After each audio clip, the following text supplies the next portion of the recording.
మన ఊరు పెద్ద హరివాణం. మన ఊరి అభివృద్ధి మన చేతుల్లోనే ఉంది.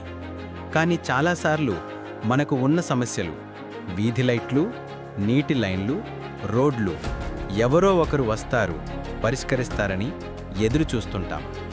యువతగా మన బాధ్యత ఏమిటంటే ప్రశ్నలు అడగడం. మన ఇంటి ముందు నీరు రాకపోతే, వీధిలో లైట్ లేకపోతే దాని గురించి వార్డ్ మెంబర్ లేదా సర్పంచ్ని అడగడం మన హక్కు. ప్రశ్న అడిగితే తప్ప కాదు, అది ప్రజాస్వామ్యంలో మన హక్కు. మీరు ప్రశ్నిస్తేనే అధికారులు మేల్కొంటారు, పంచాయతీ కదులుతుంది. అందుకే యువతకు మా సందేశం: మీరు మాట్లాడకపోతే ఎవరూ మీ తరపున మాట్లాడరు. మీ వీధి సమస్య మీది. మీరు అడిగిన ప్రశ్నే మార్పుకు ఆరంభం.